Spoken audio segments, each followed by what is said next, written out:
네, 안녕하세요. 이베스트 투자증권 염승환 차장입니다. 자, 오늘 2020년 12월 오늘 24일 크리스마스 이브죠. 오늘 마감 시황 방송 시작하겠습니다. 어제 많은 분들이 또 축하해 주셔서 너무나 좀 감사드리고요. 어쨌든 그리고 오늘 뭐 또 장도 좋아서 여러분들 뭐 기분도 좀 좋지 않을까 생각을 합니다. 오늘 뭐 코스피가 47포인트 강세로 마감했고 2,800을 넘겨버렸어요. 정말 엄청납니다. 예. 그리고 코스닥은 좀 상대적으로 약했습니다. 코스닥은 좀 부진했고 한마디로 오늘 뭐 삼성전자 가지고 계신 분들 진짜 축하드리고요. 전자의 날이었던 것 같아요. 그러니까 이게 제가 왜 자꾸 주도주 팔지 마시라고 말씀을 드리는지 좀 이해하셨을 거예요. 그죠? 예. 함부로 파는 거 아니에요, 진짜. 주도 종목은 6만 원에 사신 분은 지금 30% 수익 났거든요. 물론 뭐 아주 많다고 할 수도 없지만 불과 뭐 한 2달 만에 엄청난 상승이 나와버렸습니다. 이 무거운 종목이. 그러니까 또 주도주는 또 계속 나와요. 그러니까 여러분들이 뭐 혹시라도 삼성전자 못 사신 분들, 뭐 없는 분들 실망할 필요 전혀 없습니다. 또 새로운 주도주는 또 나오고 언제든지 30, 50% 먹을 수 있는 종목은 또 나오니까 여러분들이 공부 게을리하지 마시고 계속 섹터를 보세요. 이게 어느 산업이 좋아지고 여기를 끊임없이 연구를 해봐야 돼요. 어떤 게 좋아지고 물론 시장도 받쳐줘야 되지만 그게 가장 기본인 것 같습니다. 어쨌든 삼성전자 끝까지 안 파신 분들 축하드리고 이게 왜 주도주 이게 함부로 위에서 팔면 안 된다고 말씀드리냐면 못 사니까 그래요. 여기서 팔고 여기서 살 수 있으면 좋죠. 근데 한번 상식적으로 생각해서 이게 말이 되는 얘기입니까? 불가능해요. 살 수 없어요. 왜냐하면 여기서 파신 분은 여기까지 기다리거든요. 저도 7만 원 온다고도 생각을 했었어요. 사실 올 수도 있겠구나. 안 오잖아요. 근데 여기서 파신 분은 놓쳐버리는 거죠. 한마디로. 되게 어려워요. 주도주를 한번 팔면. 그래서 그냥 가져가는 겁니다. 여기서 뭐 10%가 빠지든 어쩌든 간에 이 종목에 뭐 특별한 문제만 없다면 그냥 끝까지 좀 가져가시는 전략 필요한 것 같습니다. 일단 삼성전자가 뭐 얼마까지 갈지 모르지만 일단 발동이 걸렸으니까 계속 간다고 생각해 주시고 그 다음에 코스닥은 좀 상대적으로 안 좋았는데 바이오가 좀 약하고요. 이 수급 자체가 이 코스피 쪽에 좀 많이 쏠리고 전자가 너무 강하니까 다른 쪽이 좀 상대적으로 피해를 봤다. 그러니까 삼성전자 저렇게 급등할 땐 재미없어요. 원래 그렇습니다. 근데 전자가 어느 정도 오르고 쉬어가면 이제 주변부로 온기가 퍼지니까 그 부분은 조금 기대를 해보시고요. 오늘 개인 투자자가 1조 2천억 팔았고 엄청나게 많이 팔았습니다. 올라오니까 다 정리를 하신 것 같고 외국인 그 물량을 기관이 싹 받아갔어요. 기관들 참 매매 못하죠. 보면 그죠? 프로그램을 들어오긴 했는데 저 높은 자리에서 지금 사잖아요. 기관들 그렇게 팔아제끼더니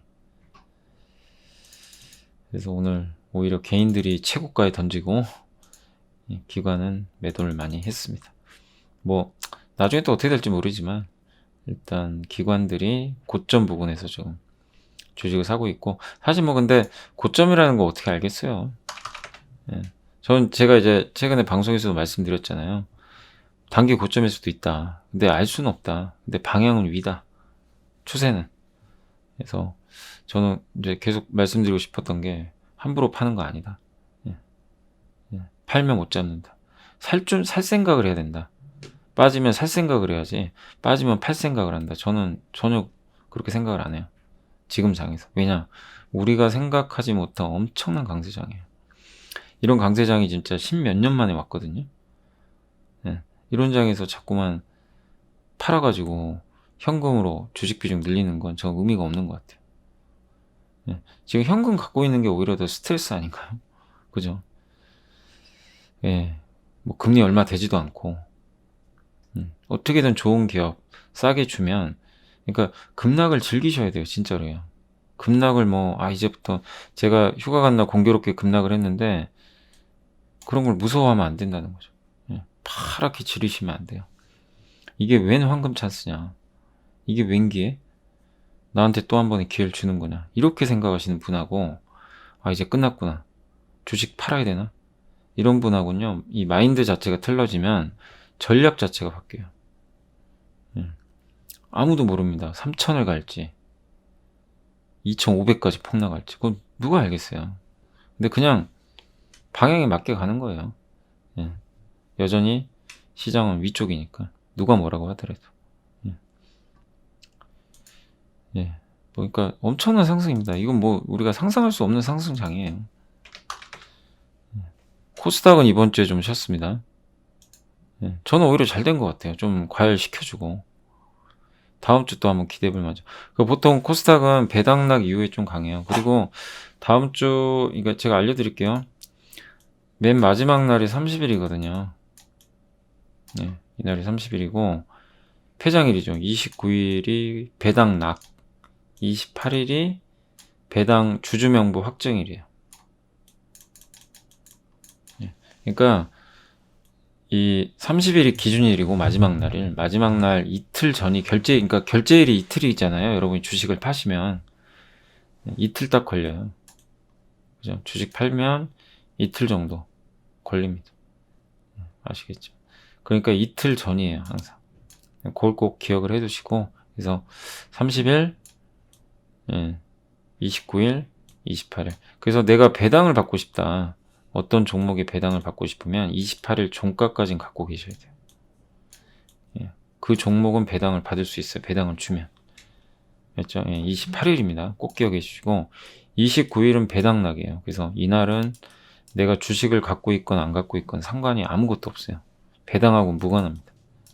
이날 갖고 있는 거는 아무 상관이 없고요. 대신에 29일 날은 주가가 좀 급락을 해요. 배당을 많이 주는 기업들은 배당락이라고 배당을 주는 만큼 가격 조정을 해버려요. 네. 그래서 예를 들면 SK텔레콤이라든가 은행주라든가 이런 기업들 배당 많이 주잖아요. 한 5%. 5% 이상 주는 기업들은 보통 배당락 그 시초가가 마이너스 3% 정도에 시작을 해요. 그게 통상적입니다. 항상. 매년 반복돼요. 배당을 많이 준 만큼 배당 기대로 이렇게 올라왔다가 배당락부터 좀 급나가는 현상들이 되게 많이 발생합니다. 그건 좀 염두에 두세요. 어쩔 수가 없어요. 그래서 내가 나는 배당락에 주가 급나가는 게 싫다.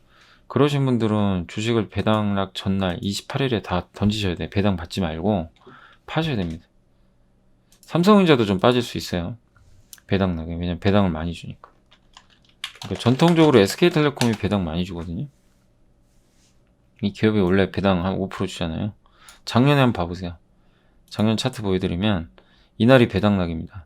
이날까지 사야 배당을 받아요. 어떻게 됐습니까? 바로 배당 급락 나와버리죠. 배당 주는 만큼 빠져요. 네, 그리고 주가 안 가요. 그런 경우 되게 많아요. 이게 배당을 많이 주는 기업들의 조금 아쉬운 점이죠. 근데 올해는 또 달라질 수 있는데, 그래서 배당이 싫으신 분들은 저걸 하는 거고, 아니 나는 배당 받고 장기 투자하겠다. 저런 거 신경 안 쓴다. 그럼 계속 가져가는 거예요. 근데 이제 2020년도는 아시겠지만 공교롭게 코로나 때문에 더 빠졌던 거고요. 전통적으로 은행주도 좀 그래요. 은행주도 배당을 좀 원래 많이 주거든요. 그래서 여기 보이세요? 은행주도 이렇게 개파락 딱 나오죠. 늘 그렇습니다. 항상 그래요. 여기도 그렇죠. 그러니까 이게 좀 단점은 단점이에요. 고배당주의 최대 단점. 다시 올라오기도 하지만. 그러니까 이거는 여러분들이 좀 29일 날 갑자기, 그래서 29일 날은요, 그 시초가가요, 항상 그 주식시장이 급락 출발해요. 전체 다. 코스닥 말고 코스피는 아침에 급락 출발합니다. 배당락 때문에. 이거 어쩔 수 없는 거예요. 거기서 올라가는 기업도 있지만, 근데 워낙 유동성이 풍부하니까 옛날처럼 배당락 하고 나서 망가지진 않을 것 같고요. 배당락 후에는 좀 다시 올라가지 않을까 그렇게 생각하고 있습니다. 올해는 왜냐면 이제 예년하고 좀 수급 자체가 다르니까. 그러니까 KTNG도 한 5% 이상 주니까 조금 각오는 하세요. 예, 요렇게 빠질 수 있습니다. 있죠. 항상 그러니까. 이때 3% 빠졌죠. 보통 한 3% 빠져요. 배당락. 예, 여기도. 근데 결국에 이렇게 올라가는 경우도 있고요. 바로는 안 가는데 다시 올라가는 경우도 있어요. 그러니까 배당도 받고 수익도 챙기고. 뭐 그것도 하나의 방법입니다. 근데 어쨌든 나는 배당락 저게 빠지는 게 너무나 저게 싫다. 손실 보는 거 싫어. 그러면은 28일 날 그냥 파시는 게 좋습니다. 그 좀 선택은 하셔야 돼요. 그 부분은.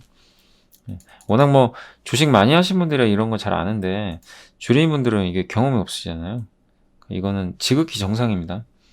근데 KTNG도 그렇고 과거에 비해서는 뭐 이렇게 은행도 마찬가지고 주가들이 아직도 밑에 있잖아요.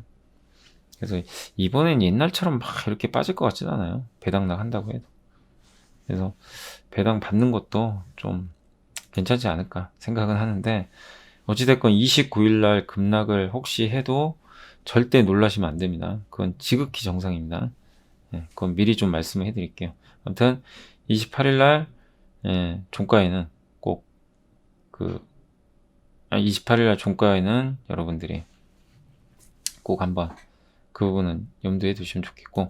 자, 그리고 오늘 이제 업종 섹터인데 오늘은 뭐 당연히 삼성전자의 날이었습니다. 그래서 전자가 급등을 했고, 뭐 할 말 없죠. 뭐 삼성전자가 갔고, 그다음에 뭐 DB하이텍도 오랜만에 갔고요. 하이닉스, IT의 날이었습니다. 그리고 장이 좋으니까 역시 증권 업종도 오늘 분위기 좋았습니다.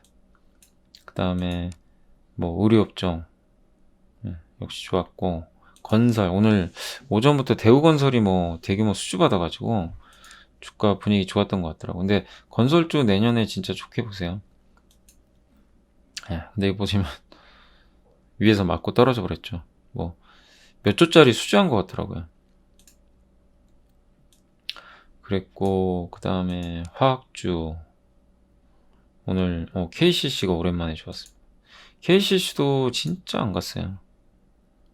진짜 오랜만에 갑니다. 그리고 진짜 오랜만에 하나 갔죠. 하나도 제가 말씀은 많이 들었는데 너무 안 갔잖아요. 지주사. 근데 오늘은 하나도 오랜만에 뭐 아직은 뭐 많이 간 건 아니지만 괜찮았고, 은행도 오늘 반등했고 거의 다 올랐어요. 요새 제약주는 좀 별로 안 좋아요. 제약주들은 최근 장이 좋으니까 오히려 쉬어가고 있습니다. 반도체 좋았고, 전자파, 온실가스, 탄소배출권, 후성, 뭐 에코프로 이제 다시 5만 원 왔네요. 그죠? 좋은 기업, 이게 여러분도 딱 보시니까 아시겠죠? 고생 많이 하셨죠, 여기서. 기억납니다. 근데 올라와요, 이렇게. 좋은 기업들은. 그때 이제 막 많이들 물어보신 게 이거 물적 분할 악재 아니냐. 인적 분할. 근데 제가 얘기해드렸잖아. 악재 아니라고. 뭐 어떤 전문가분은 또 악재라고 하는 분도 계시더라고요. 인적 분할은 악재 아니에요. 각 사업부별로 쪼개서 상장하는 건데 뭐 결코 악재는 아닙니다. 회사가 중요한 거죠. 회사 가치가 중요한 거고, 뭐 이것만 그런 게 아니라 뭐 FNF 마찬가지고, 뭐 분할 얘기만 나오면 이렇게 안 가니까. 근데 지금은 좀 다들 이런 기업들은 너무 싼 것 같고, 이번에 대림산업도 분할 때문에 안 갔다가 조금 이제 뒤늦게 좀 올랐죠. 근데 정말 저평가되어 있습니다. 대림산업도. 자, 그랬고요. 오늘 또 홈쇼핑도 좋았고, 현대홈쇼핑 외국인 많이 사더라고요. 그리고 영화 관련주 뉴가 많이 갔고, 뉴 영화 이제 만드는 회사고, CJ CGV, J콘텐트리, 쇼박스 컨텐츠 기업들이 좋았습니다. 오늘 그 쿠팡에서 쿠팡 플레이라고 OTT 서비스를 일단 시작을 한다고 하더라고요. 쿠팡에서. 그러니까 쿠팡이 넷플릭스 같은 거 한다는 얘기예요. 그거 출시했어요. 그래서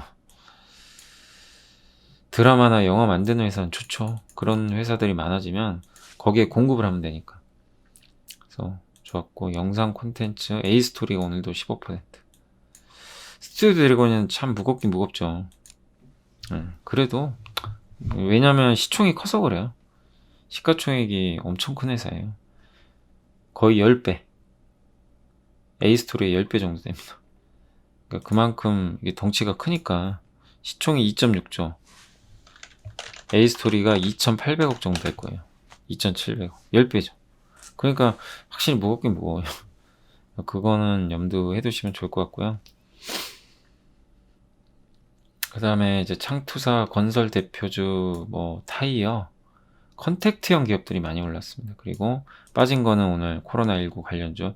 대웅제약이 코로나19 치료제를 개발을 이제 임상을 했는데 좀 통계적 유의미성을 확보를 못했대요. 참, 이거 보세요. 그러니까 제가 여러분들한테도 말씀드리고 싶은 건 어떤 코로나 치료제나 뭐 어떤 이벤트가 발생해서 저렇게 가는 경우들이 생기는데, 물론 보톡스 관련해 가지고 메디톡스한테 졌지만 결과가 어쨌든 나쁘게 안 나왔거든요. 거기다 코로나 치료제로 같이 갔어요. 근데 지금 어떻게 됐습니까? 그러니까 이거는요, 진짜 어떻게 보면은 약간의 그 코로나 치료제가 된다 안 된다는 아무도 몰라요. 누구도 알 방법은 없어요. 그걸 미리 알 수 있으면 그거는 범죄입니다. 내부 정보예요. 그죠? 나는 아는데 다른 사람 몰라요. 이 회사 임상이 성공할 거를 내부 정보를 받아서. 그럼 불법입니다. 그래서 알 수는 없어요. 근데 우리가 모르는 거에 베팅하면 될까요, 안 될까요? 그래서 저는 계속 말씀드리지만 코로나 치료제 뭐 개발로 막 급등하는 기업들 있죠. 저는 계속 주의해야 된다고 생각해요. 예. 아니, 만약 이런 식으로 되면 어떡할 겁니까? 여러분 있잖아요. 주식 투자는 진짜 냉정하게 해주세요. 예. 제가 이제 너무 막 쓴소리 해서 욕을 먹는 경우도 한 번씩 있는데 싫어하시니까. 저는 분명히 말씀드리지만 제가 이제 뭐 여기서 방송할 때도 한 번씩 재밌는 얘기도 하고 그렇지만 그거 이제 좀 분위기 전환을 위해서 그런 거고, 좀 진짜 주식 투자 진지하게 해야 돼요. 예, 해야 되고 여러분의 재산 아닙니까? 예능이나 먹방 같은 거야 여러분의 그 재산에 영향을 전혀 안 줘요. 건강은 뭐 먹방 같은 거야 건강을 해칠 수는 있겠죠. 너무 많이 먹으면. 예. 그 예능도 너무 웃다가 막 좀 그럴 수도 있는데, 이 주식 방송은 아무튼 진짜 돈이 오가는 거예요. 그래서 제가 쓴소리도 하는 거예요. 그러니까 너무 기분 나빠하지 마시고. 그러니까 아까도 제가 낮에 이제 저희 회사에서 하는 방송이 있어 가지고 조금 쓴소리 했더니 그 주주분들이 싫어하더라고. 뭐 어떻게 해요 그럼? 하지 말까요? 예. 팩트는 팩트대로 얘기해야 되잖아요, 사실. 그러니까 이런 것도 마찬가지라는 얘기예요. 너무 막 치료제로 급등한 기업들을 마치 100%될 것처럼 생각해서 절대로 비싸게 사지 마시라는 얘기입니다. 그 뒤끝이 너무나 안 좋아요. 제가 이제 제약바이오 할 때도 자꾸 CMO 막 그러잖아요. 삼성바이오 아니면 요새 SK 많이 말씀드리죠. CMO는 저런 리스크가 별로 없잖아요. 주문 받아서 만들어 주기만 하면 돼요. 예.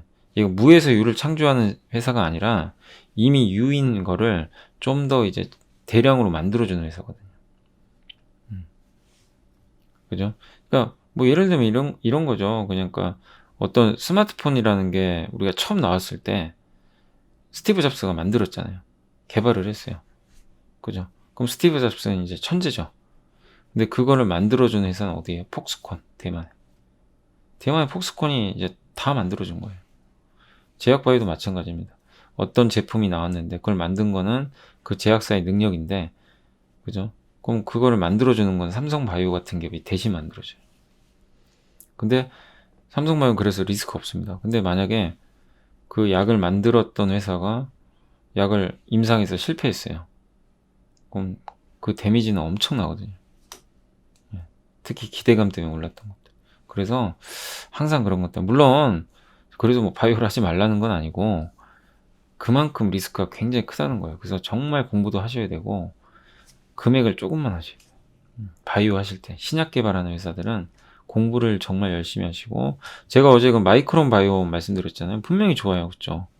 좋은데 그 기업들 중에도 나중에 임상 실패한 기업이 분명히 나올 수도 있어요. 그럼 데미지가 큽니다. 그래서 그런 기업들은 항상 비중을 5% 아주 가볍게만, 그렇게 하시면 리스크 없어요. 예. 그런 식으로 하셔서 잘 되면 대박 나는 거고.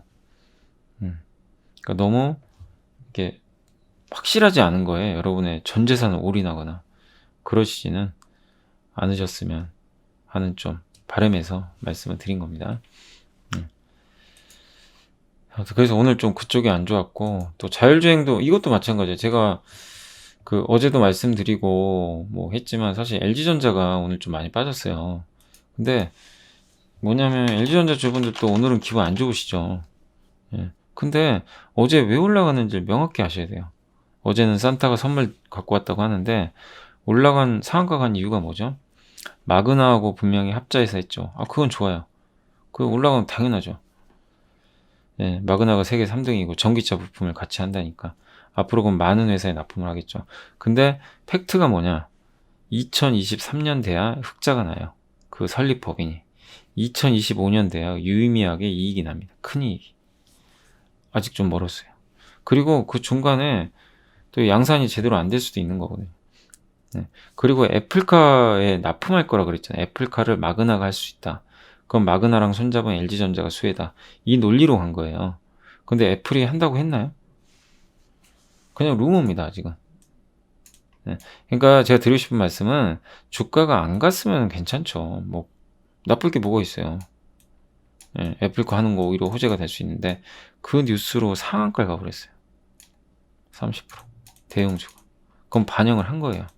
반영을 했는데 만약에 애플이 자동차 안 하면 어떡합니까? 예, 그럴 수 있다는 거죠. 그래서 오늘 빠진 거예요. 불확실하니까. 뭐 또 횡보하다 또 올라갈 수도 있는데 그런 부분을 냉정하게 진짜 한번 생각해보세요. 내가 LG전자를 좋아한다. 주주로서 나는 LG전자 무조건 장기 투자한다. 그런 마인드 당연히 좋습니다. 파시라는 얘기가 아니에요. 지금도 LG전자 저도 좋게 봐요. 이제 진짜 전장 부품 사업에 뭔가가 있으니까. 그리고 지금 주가 안 비싸요. 결코. 옛날에 여기도 간 적 있는데요. 비싼 건 아닙니다. 뭐 절대적으로 봤을 때. 근데 다만 너무나 이제 흥분했다는 거죠. 주가가. 마치 지금 당장 떼돈을 벌 것처럼. 그건 냉정하게 생각해. 그래서 제가 LG도 어제 LG 제가 좋아하는 거 아시잖아요. LG도 장기 투자해라. 막 여러 번 말씀드렸지만 제가 어제 그랬잖아요. 어제 방송에서 일부 줄이는 것도 괜찮다. 왜냐면 너무 오버했어요. 변동성 커지거든. 근데 빠질 땐 사세요. 사는데 이 부분을 좀 냉정하게 여러분들이 판단하시고 대응하시면 좋겠습니다. 제가 오늘따라 이제 왜 이렇게 이런 말씀 드리냐면 진짜 이런 것들이 앞으로 엄청 나와요. 이런 현상들이 계속 나와요. 특히 처음 하시는 분들. 그럼 흥분을 하게 돼요. 막 사람이 흥분해가지고 애플하고 LG랑 합작해서 전기차 지금 당장 만들 것 같은 거예요. 그럼 막 그냥 전 재산 몰빵할 수도 있어요. 막 상한가 같은데. 그러지 마시라. 항상 한 템포 쉬면서 냉정하게. 절대 안 늦어요. 그리고 사실 미리 사해 먹어요. LG도 저는 이런 현상 나올지 제가 어떻게 알았겠어요. 이런 데서 그냥 냅두시라 그랬잖아요. 여기서 사신 분은 한 20% 먹었어요. 금방 운 좋으신 분들. 20%면 됐죠 사실. 뭐 LG 20% 수익 났다. 일부 팔아도 되는 거죠. 근데 여기서 버티신 분이 먹는 거죠. 추격 매수 하신 분은 물린 거. 올라갈 때 따라가지. 그러니까 다시 한번 좀 냉정하게 지금 마치 뭐가 좀 된 것처럼 다 됐는데 그 생각하지 마시고 분명히 자율주행 좋아요. 좋고 이 방향으로 가는 거 맞습니다. 그래서 거기 관련된 전장 회사들 사야 되고 그 중에 타이밍은 잘 봐야 되겠죠. 다만 너무 흥분은 하지 말자. 그 말씀을 좀 드리고 싶어서 좀 길게 얘기했고 오늘 그리고 인터넷 대표주는 오늘도 좀 쉬었고요. 예, 오늘은 컨택트 기업들이 좋아서 그랬어요. 2차 전지도 오늘 좀 쉬었습니다. 다만 오늘 제가 요새 좀 좋게 말씀드렸던 게 코스모 신소재 여전히 잘 가고 그동안 못 가서 그래요. 예. 삼성 SDI가 좀 올랐고 LG화학도 좋았습니다. 삼성 SDI, LG화학도 많이들 물어보시고 필업텍스도 많이들 물어보시는데 다 괜찮은 기업들이에요. 그냥 가져가세요. 사고 팔고 하지 마시고 그냥 들고 있는 분들이 이기는 거예요. 뭐 빠져도 그렇고 빠지면 오히려 사야죠. 아무튼 LG화학도 마찬가지입니다. 지금은 얼마나 내가 주도주를 잘 갖고 있느냐 이게 수익률을 결정해요. 제가 아침에 이제 3프로TV에서도 여성분들이 수익률이 훨씬 좋다고 한번 소개해드렸잖아요. 되게, 그러니까, 이게 뭐 다 사람마다 성격 다른데 대체적으로 여성분들이 좀 인내심이 강하신 것 같아요. 진드컷이고 남자분들은 좀 공격적으로 매매를 하시니까 결국 올해는요 엉덩이가 무거우신 분이 수익률이 압도적으로 좋습니다. 사고 파신 분보다. 내년에는 뭐 모르겠지만 근데 어쨌든 특히 올해 뭐 삼성전자 정말 무겁게 갖고 계셨던 분들이 이기신 것 같아요. 예. 또 오늘 섹터는 좀 그랬고 그 다음 증시 주변 자금 추이는 예탁금이 확 늘어났습니다. 63조로. 이런 거 보면 지금 주식 살려고 대기한 사람이 넘쳐요. 엄청나게 많아요. 급락 이론이 안 빠지죠. 그리고 지금 장의 되게 특징이 뭔지 아세요? 이렇게 시장이 올랐는데 반반 치킨이에요. 양념 반 프라이드 반. 무슨 얘기냐? 올라간다고 보는 분 반. 전 개인적으로 계속 오른다고 생각하고 있어요. 뭐 그 전부터도 쉽게 안 꺾일 것 같다. 물론 뭐 그 방향을 단기 방향에 저도 모르죠. 근데 흐름 자체는 아직 안 끝난 것 같다. 이제 계속 말씀을 드렸고, 근데 또 절반은 내려간다. 이제 무조건 팔아야 된다. 그런 분도 계시고 서로 갈립니다. 그래서 저는 장을 더 좋게 봐요. 왜냐면 모두가 다 간다 그러잖아요. 거의 빠집니다. 근데 지금 안 그래요. 사람들이 흥분을 안 해요. 옛날만큼. 지수가 이렇게 올랐는데도 정말 차분해요. 뉴스에도 많이 안 나와요. 옛날처럼. 예. 그게 좀 다르더라고요. 그래서 저는 오히려 더 좋아요. 그런 게. 흥분 안 하고 안 좋게 보는 사람이 이렇게 많구나. 요새 그 제가 증권사 리포트 딱 이렇게 보여드리잖아요. 거기 시황 보면요. 3분의 2가요. 다 조심해야 된다고 다 써 있어요. 대신증권의 그 애널리스트 분도 3천 이상 보는데 단기 시각은 조정이에요. 단기로는 빠질 수 있다. 근데 메리츠 증권은 대단한 것 같아요. 메리츠 증권은 그냥 계속 오른다. 예. 이번에 진짜 잘 맞췄죠. 메리츠 증권. 그래서 아무튼 다 다른데 최근에 나온 증권사 시황 보고서는 3분의 2가 하락입니다. 하락에 대비하라. 예. 역으로 오히려 더 올라버리죠. 근데 오히려요 모두 다 이제 뭐 만약에 3천을 갔으면 모두 다 좋다 그러면 그땐 조심해야 되겠죠. 근데 아직 저는 안 끝났다고 봅니다. 삼성전자가 갈 룸이 아직도 많이 남아있는 것 같아서요. 아 그리고 이거는요 그냥 팁인데 올해는 저도 모르겠어요. 예, 근데 이게요 되게 재밌는 게 뭔지 아세요? 이게요 이거 아시는 분은 아실 거예요. 많이 노출된 거긴 한데 저희 당사의 염동찬 연구원이 예전부터 이제 이걸 연구해서 알려주긴 했는데 뭐 방송에도 여러 번 했었고 예전에 한번 봐보시겠어요 여기 2010년도 이후로요 이 코스닥 한번 봐보세요. 이게 되게 재밌는 현상이 뭐냐면 그 2010년도 봐보세요. 여기 2010년부터 볼게요. 자, 마지막 날 전날이 배당락이라 제가 그랬죠. 자, 그러면 2010년 마지막 날이 이날이죠. 그럼 이날이 배당락이죠. 코스닥에 해당돼요. 그러면 그 전날은 배당을 마지막으로 받는 날이죠. 그러니까 배당락 전날, 이날이죠, 이날. 배당락 전날이 요 날입니다. 예, 보이시죠? 그러니까 마지막 날, 배당락, 그러니까 마지막 날 이틀 전이죠. 그날 종가에 코덱스, 코스닥 레버리지를 사면 다 수익 났어요. 안 믿겨지시죠? 저도 처음엔 그랬어요. 네. 근데 보세요. 이날 종가에 샀다고 쳐보세요. 대박이 났죠. 물론 다 저런 건 아닙니다. 한번 볼까요? 2012년? 자, 요 날이죠. 이틀 전, 마지막 날이 요 날이니까 이틀 전. 이날 종가에 샀다고 쳐봐요. 아니 뭐 장기 투자라는 얘기가 아니라 단기로 최소 5%씩은 먹더라고요. 단타. 이거 이제 점심값 벌기라 그래요. 뭐 다음날 팔아도 되고 그건 이제 자유인데 짧게 보는 거죠. 예. 또 볼까요? 2013년 하나 둘 요 운봉날 종가에 사는 거 보면서 그죠? 이게 도대체 어떻게 된 일이지? 근데 아시는 분은 아세요 이거. 많이 알려져 있어요, 요새는. 근데 자, 하나, 둘, 셋, 요날. 자, 2014년도로. 예. 14년도 여기. 빨리 보여드릴게요. 15년도. 15년도는 하나, 둘, 여기입니다. 16년도. 하나, 둘, 셋, 여기죠. 요 빨간색. 예. 17년도. 하나, 둘, 셋, 이 음봉. 자, 18년도. 이 급락장에서. 18년도는 되게 특이했어요. 자, 하나, 둘, 셋, 요날 사는 거예요. 요날 사는 건데,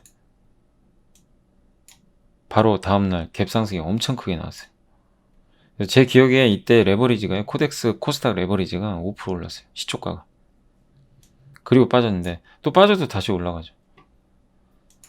예, 되게 신기하죠. 자, 작년 2019년 하나, 둘, 요날입니다. 먹었죠. 단기로. 예, 단기예요. 뭐 하루 이틀 아니면 2, 3일 안에 파는 건데. 예. 저한테 이거 혹시 틀려도 저한테 뭐라 그러시면 안 돼요. 저는 데이터를 보여드린 거예요. 예. 코스닥스 코스닥 150 레버리지입니다. 요겁니다. 요거. 예. 그거를 그 배당락 전날 사는 거죠. 뭐 예를 들면 요날 이게 코덱스 코스닥 레버리지인데 다음날 10% 올랐고요. 18년도는 아침에 요날 플러스 5%에 출발해서 뭐 팔았으면 먹었겠죠. 안 팔았으면 손해고 시초가에. 예. 그리고 작년입니다. 여기 요날 종가에 사는 거예요. 3%, 7% 먹었어요. 이틀 동안. 만약에 갖고 왔으면. 안 팔고 다시 내려오는 경우도 있어요. 근데 대부분 단타로 그냥 끝내라는 겁니다. 이걸 이제 저희 당사의 염동철 연구원이 예전에 연구를 해가지고 알려줬어요. 그래서 저도 진짜 2년 전부터 봤거든요. 그때 2018년도 얘기를 들어가지고. 근데 이게 너무나 신기하더라고요. 이런 게 있었구나. 올해는 어떨까요? 올해는 모르죠. 10년 연속 맞았으니까 올해는 틀릴지. 올해는 또 지수가 많이 올랐으니까. 그러니까 전략은 그거예요. 28일 날 종가에 코덱스 코스닥 150 레버리지를 사고 그 다음 날이나 아니면 그 다음 날이나 그건 이제 각자 알아서 하는 거예요. 그것까지 제가 몰라요. 뭐 4%를 드시든 5%를 드시든 짧게 단 전제 조건은 단타입니다. 점심가 벌기라고 하는데 한번 봐보세요. 예, 올해도 맞을지 올해 맞으면 11년 연속 맞는 거고. 근데 언젠간 틀리겠죠. 언젠간 틀리겠지만 예, 아무튼 그런 전략이 있다고 합니다. 예. 신기하시죠? 그래서 제가 한번 팁 알려드리는 거긴 한데 저도 근데 솔직히 맞을지 이번에도 맞을지는 잘 모르겠어요. 제가 어떻게 알겠어요, 그죠? 예. 근데 배당락 효과 때문에 그래요. 코스피는 배당을 많이 줘요. 예. 기업들 배당 엄청 주는데 코스닥은 전통적으로 배당 많이 안 줘요. 기술주가 많아서. 바이오 누가 배당을 줘요? 안 줍니다. 잘. 그래서 그런 배당락 효과 별로 없어요.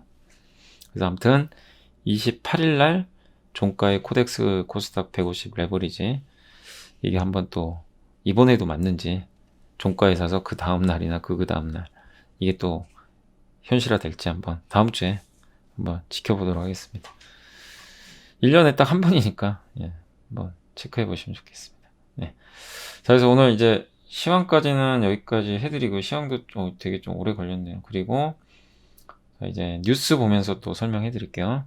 저희 그 이베스트 투자증권에서 이번에 좀 이벤트를 하는 게 하나 있는데요. 여러분들께서 그 이제 생애 최초로 이베스트 투자증권 계좌를 개설을 해주시면 저희가 주식 상품권을 드립니다. 예, 그래서 주식 상품권이라는 이제 주식을 매매하실 때 필요한 것들을 이제 그 현금처럼 쓰실 수 있는 그런 하나의 좀 상품권이라고 보시면 좀 좋을 것 같고 그 상품권을 저희가 지급을 해드리니까 여러분들께서 이 채널 보시는 분들께서 좀 그 계좌 개설 좀 해주시면 감사할 것 같고요. 계좌 개설 방법 좀 간단하게 설명을 좀 드리겠습니다. 일단 저희 그 플레이스토어 그 구글 플레이스토어에서 들어오셔가지고 이베스트 모바일을 이제 검색을 하셔가지고 설치를 일단 해주시면 될 것 같고요. 그리고 모바일 앱을 열어서 다이렉트 계좌 개설을 선택을 하시면 되겠습니다. 그리고 계좌 개설 선택하기를 선택하신 후에 계좌 개설 진행 단계가 총 6단계인데 그 단계별로 이렇게 꼭 해주시면 되겠고, 이제 마지막에 그 이벤트 코드를 입력하는 이제 그 칸이 있어요. 거기에 반드시 그 한글로 메이크잇, 그 내자를 꼭 반드시 한글로 써주시면 감사하겠습니다. 그래서 이벤트 코드를 입력을 해주시면 이벤트 신청이 완료되고 저희가 주식 상품권을 제공을 해드리니까 이번 기회에 놓치지 마시고 계좌 개설 많이 하셔서 주식 상품권 15,000원 받아가시면 좋을 것 같습니다. 그렇게 된다. 그래서 요새 그 지오소프트가 보시면 되게 외국인들이 진짜 많이 사더라고요. 여기 벌써 시간에 보이세요? 뉴스 나왔네요 벌써. 시간에 폭등했어요 폭등. 혹시 지오소프트 그때 고생하신 분 제가 기억나거든요. 갖고 계시면 축하드리겠습니다. 외국인 많이 샀죠. 제가 외국인 좀 많이 사는 기업 몇 개는 좀 알려드릴게요. 기왕에 뭐뭐 있냐면, 제가 기억나세요? 한솔케미칼 계속 말씀드렸죠. 오늘 좀 많이 갔는데 오늘도 샀어요. 꾸준히 삽니다. 외국인들 여전히 많이 사고 있고, 그 다음에 인크로스 외국인 사는 거 중에 그 SK텔레콤 자회사입니다. 인크로스도 계속 외국인 매집하고 있어요. 미디어 회사예요. 광고 회사. 회사 좋고요. 그 다음 아까 지오소프트, 휠라홀딩스. 좀 바닥에 있는 거 중에서는 휠라홀딩스가 의류 회사잖아요. 골프웨어. 근데 외국인이 여기 바닥 찍고 계속 사고 있어요. 여기 줄였다가 지분율을 좀 늘려갑니다. 왜 사는지는 저도 몰라요. 그것까지는. 근데 이제 회사들은 다 좋으니까 당연히 잘 알고 있는 회사들이고, 골프웨어 기업이고, 어쨌든 외인들 지분율이 늘어나고 있습니다. 그 비즈니스원 세금 계산서 만드는 회사입니다. 전자세금 계산서. 약간 플랫폼 기업인데 기업들한테 이제 서비스하는 거죠. 근데 그 전에는 사실 그 안 샀거든요. 보시면 그죠. 근데 최근에 보세요. 갑자기 매집을, 이건 보고서도 없더라고요. 근데 굉장히 공격적으로 사고 있어요. 그죠. 외인들이. 주가 조금 오르긴 올랐는데, 근데 이 기업도 세금 계산서 기업이고 플랫폼 기업이고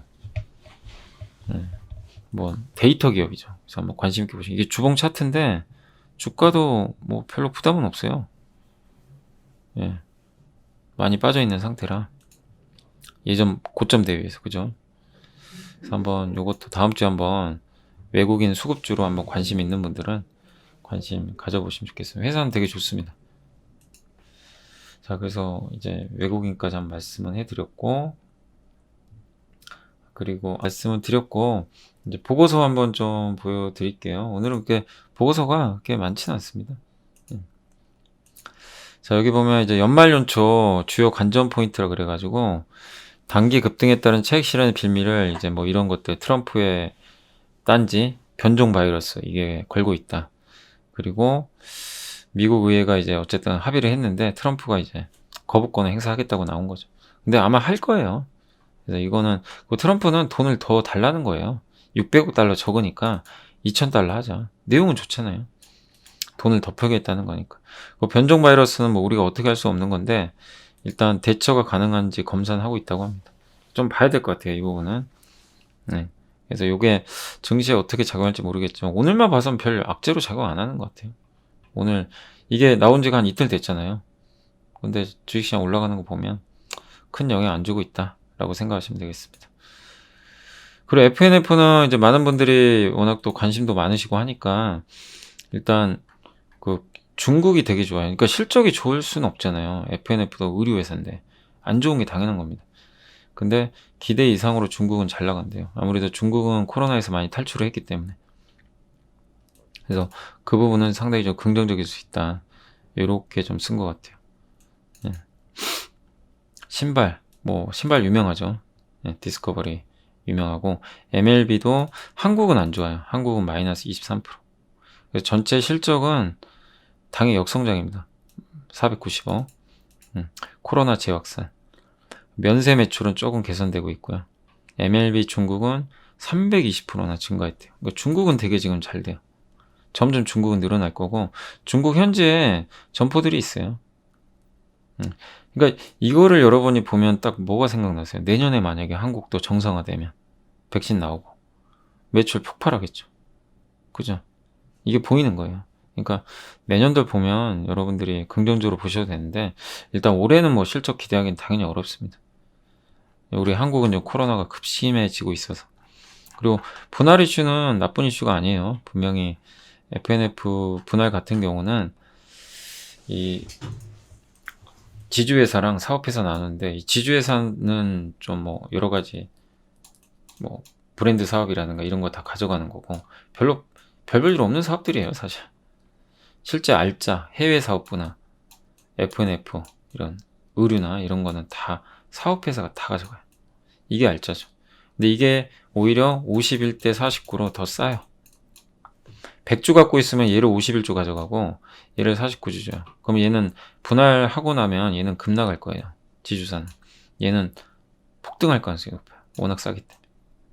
그래서 그것만 계산하면 나중에 충분한 수익을 낼 수 있는 흐름이 나올 것 같아요. 지금은 너무 안 가지만 잘 견뎌내시기 바랍니다. 롯데정보통신은 일단 오늘 보고서가 목표가 상향 보고서 났고 저는 좀 스마트 팩토리 관련주 잘 보셨으면 좋겠어요. 이게 다 뭐 포스코 ICT, 삼성 SDS, 롯데정보통신 다 마찬가지고 일단 실적은 좋습니다. 4분기도 데이터 매출 늘어나고 내년에 이제 데이터 센터가 운영을 해요. 완공이 돼서. 그래서 1월 달에 장비가 설치가 되고 이제 시험 가동이 된다고 하는데 2분기부터 이제 일부 가동이 시작이 된다고 합니다. 그래서 데이터 전송을 맡고요. 이쪽에서 이제 매출액이 내년에 일단 1200억 정도 나올 것으로 보이고 그 다음에 저평가되어 있어요. 평균 퍼가 24배인데 11배밖에 안 돼요. 그런 면에서 롯데정보통신도 좀 부담 없는 그러니까 스마트 팩토리나 이게 제 4차 산업혁명 수혜주잖아요. 다. 근데 롯데그룹이란 이제 그런 것 때문에 그럴지 모르겠지만 롯데정보통신도 오늘 좀 그 보고서 때문에 좀 약간 갭은 나왔다 밀리긴 했는데 굉장히 긍정적으로 보여집니다. 이거는 좀 되게 특이한 게 기관이 많이 샀더라고요. 외국인보단. 그리고 주가가 많이 안 갔어요. 충분히 쉬었습니다. 그래서 스마트 팩토리. 스마트 팩토리 쪽으로 또 갈 수밖에 없는 게 어쨌든 공장 자동화를 해야 되거든요. 비용 절감을 위해서. 그래서 대표적인 기업이 포스코 ICT입니다.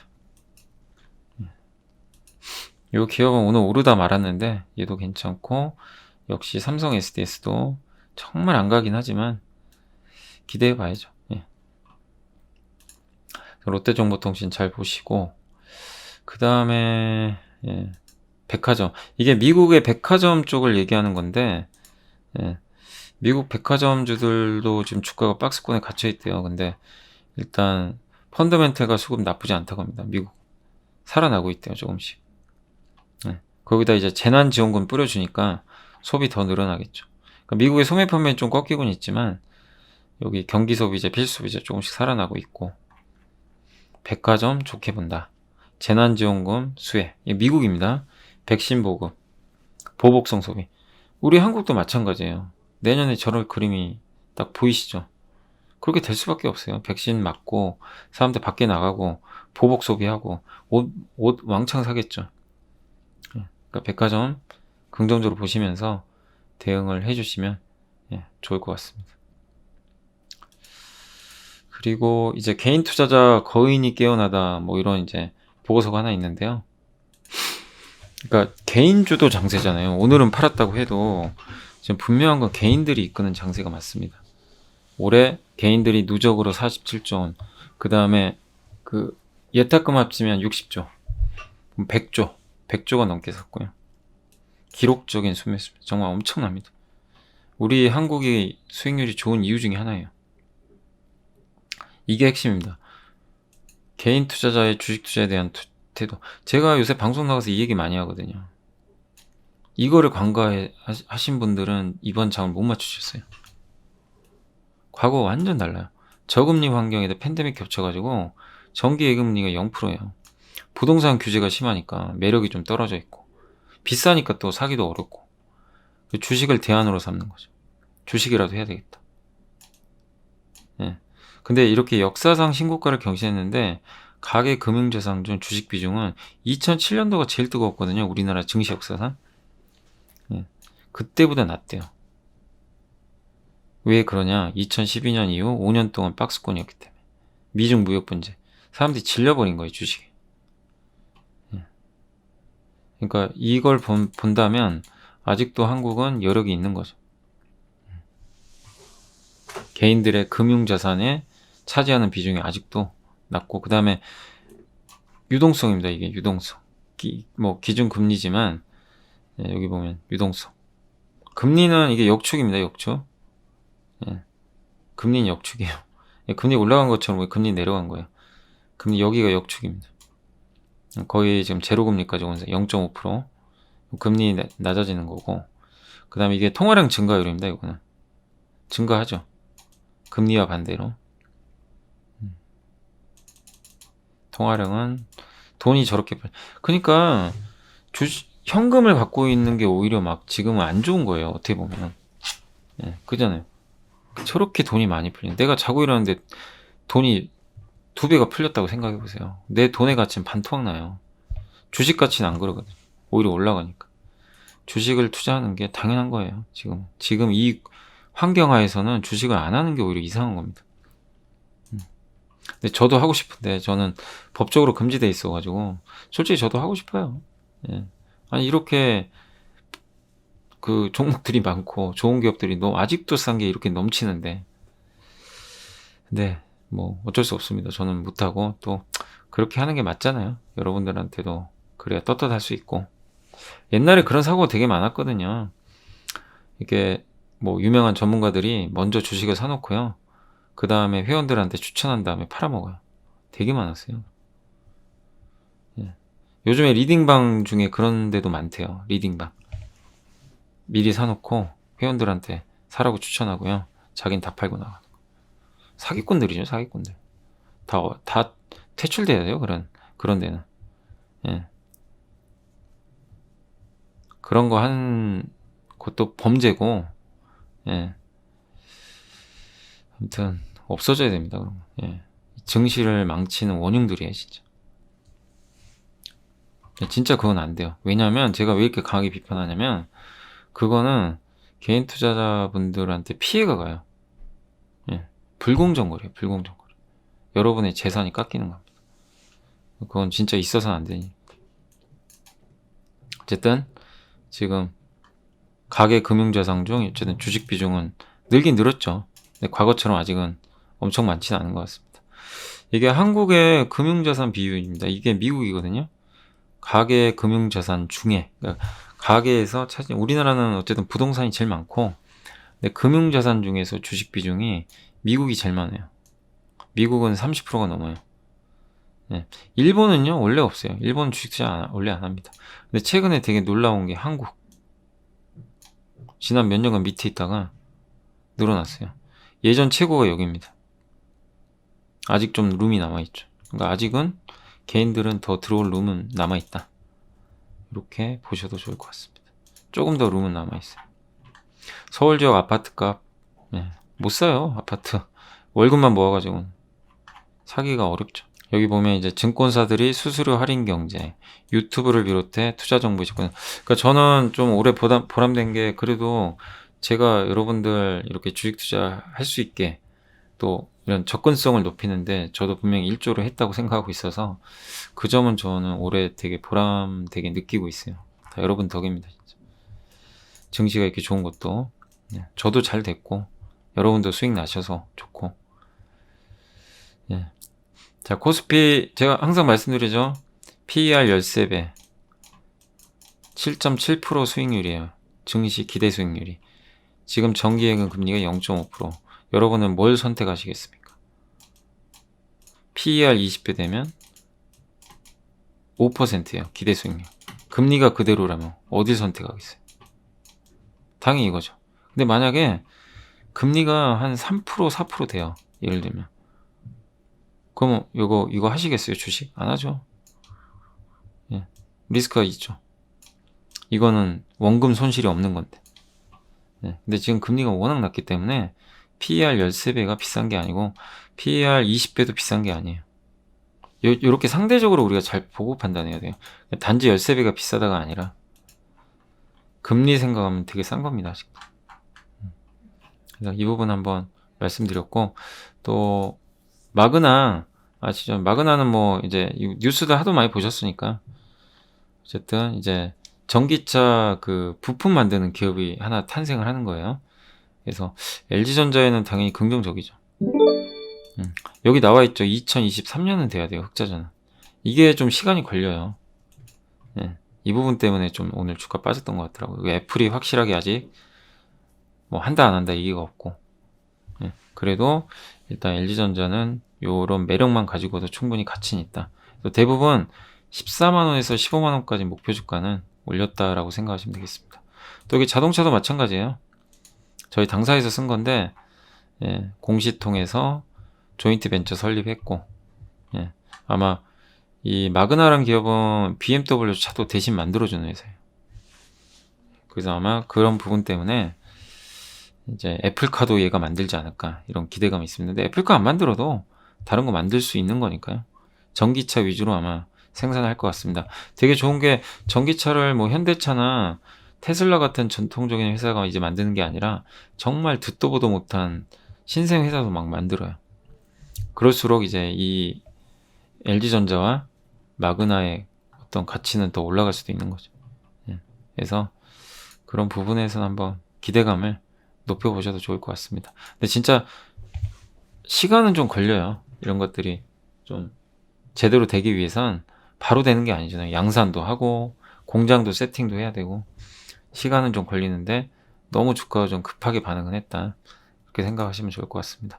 저희 당사에서는 그 유지용 연구원이 그래도 어쨌든 현대모비스한테 나쁜 게 아니죠. 결국 지금 이 자동차 시장이 대격변이에요. 내연기관에서 전기차, 그냥 일반적인 자동차에서 자율주행차, 스마트카, 그 핵심은 부품입니다. 전동화 부품. 이거를 제일 잘하는 회사가 모비스예요. 저는 모비스 되게 좋게 봅니다.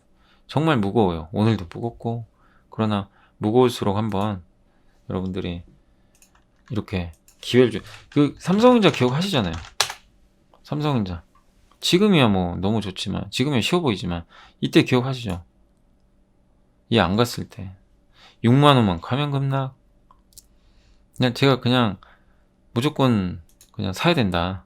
제가 그냥 자신있게. 전자야 뭐 얘기할 수 있는 종목이니까, 큰 회사니까.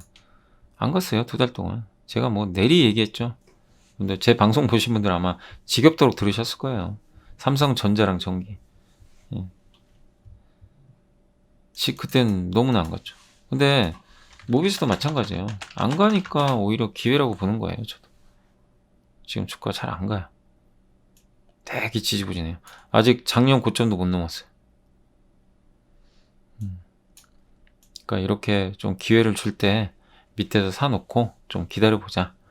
그런 말씀을 드리고 있습니다. 어쨌든 세계적인 자동차 부품사고 전기차, 자율주행차 이런 부품사로 변신을 앞두고 있기 때문에 긍정적으로 바라보셔도 예, 좋을 것 같습니다. 예. 자, 아무튼 이제 시장은 한번 예, 다 이제 한번 말씀을 좀 드렸고 예. 자 이제 마지막으로 요거 그 LIS인가요? 제가 오늘 아침에 3프로 가서도 얘기했는데 참 기업이 이래서 안 되는데 제가 이제 방송에서는 그 1조 원으로 얘기했는데 2조라고 했는데 제가 잘못 얘기하고 1조예요. 허위 공시 논란. 이건 뭐 주주분들이 잘못한 건 아닙니다. 근데 마스크 수출 계약을 1조 원 했다고 회사가 공시를 해버렸어요. 공시를 했는데 기관들은 그걸 모르겠습니다. 뭐 미리 안 건지 모르겠는데 기관들은 주식을 던져버렸고 개인만 샀죠. 회사에서 공시를 한 거잖아요. 예. 그죠? 아예 공시를 한 거니까 이런 부분들은 상당히 좀 예. 누가 어떤 투자자가 봐도 긍정적으로 볼 수밖에 없잖아요. 1조 원짜리니까. 예. 근데 결국 어떻게 됐습니까?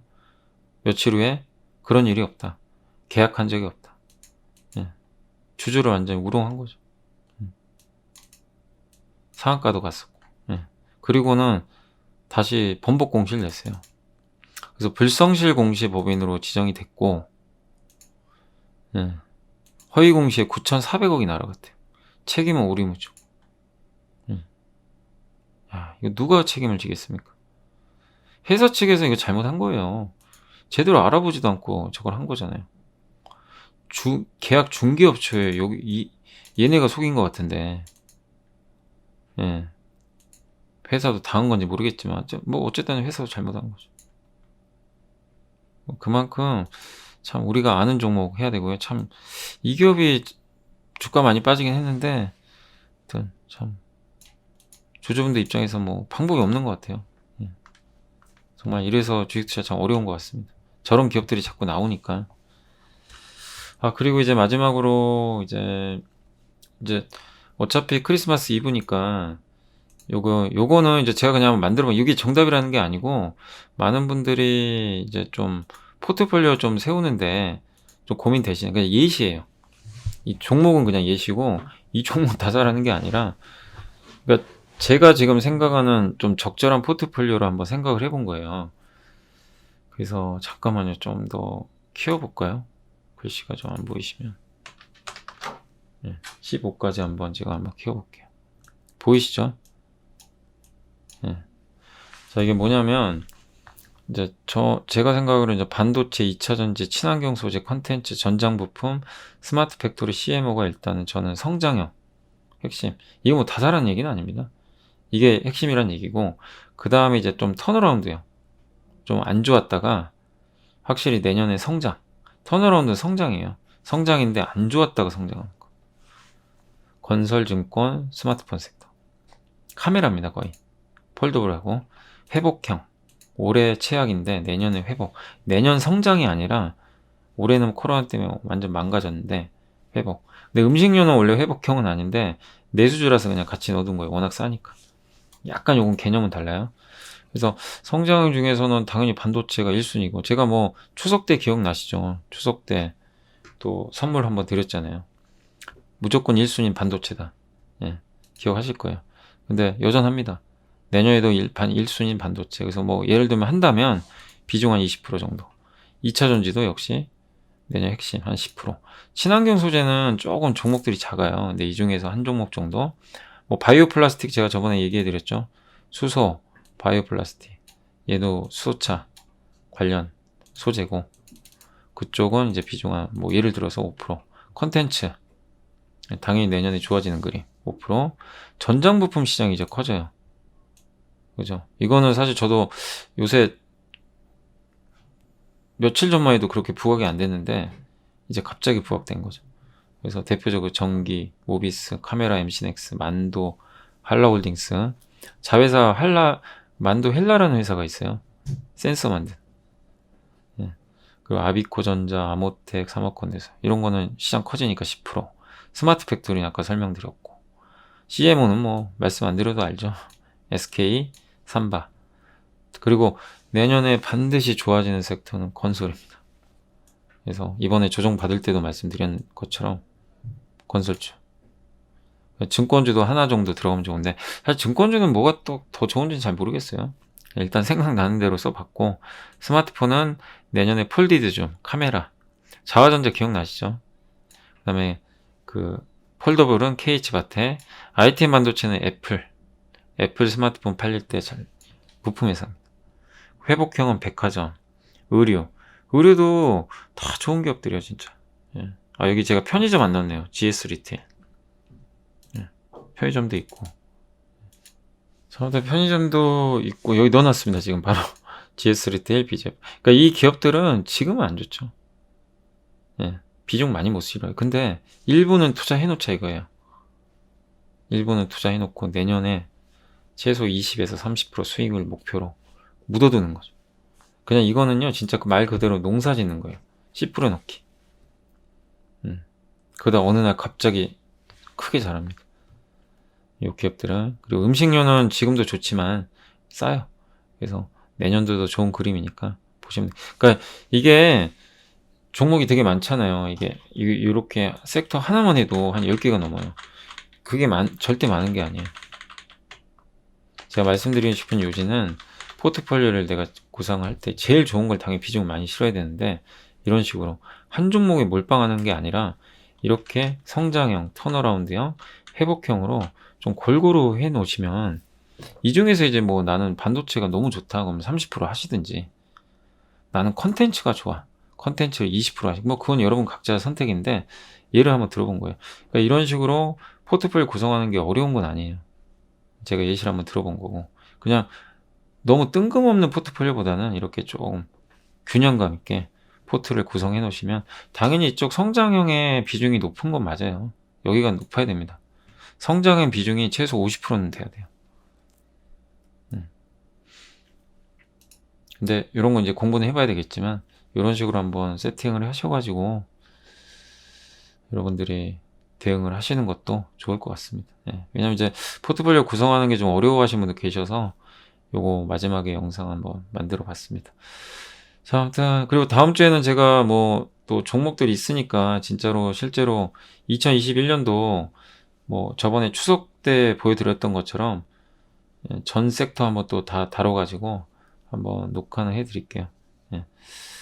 자, 아무튼 오늘 고생들 하셨고, 일단 종목 상담 이제 남아 있는데 다음 주는 아마 종목 상담 못 할 수도 있어요. 예. 다음 주는 아무래도 또 3일밖에 안 되고 하니까, 그래서 다음 주는 그 종목, 내년에 유망한 종목 좀 분석해가지고 따로 한번 올려드리고, 종목 상담은 이제 내일 마감하는 걸로 올해는 하도록 하겠습니다. 자, 아무튼 이번 주 내내 너무 고생하셨고, 크리스마스인데 가족분들하고 어디 가긴 좀 어렵잖아요. 근데 가족분들하고 맛있는 식사 하시고, 예, 올 한 해 또 한번 되돌아보시고, 예, 저도 지금 요새 주말에 거의 일만 했는데 책도 다 썼어요. 써서 이번 주 금, 토는 그냥 놀 생각입니다. 편하게. 정말 그동안 저도 너무 달려왔던 것 같아요. 주말에도 못 쉬고, 이번 주 금, 토는 좀 푹 쉬면서 예, 또 재충전 하도록 하겠습니다. 자, 아무튼 고생하셨고 메리 크리스마스고요. 예, 다음 주에 뵙도록 하겠습니다. 감사합니다.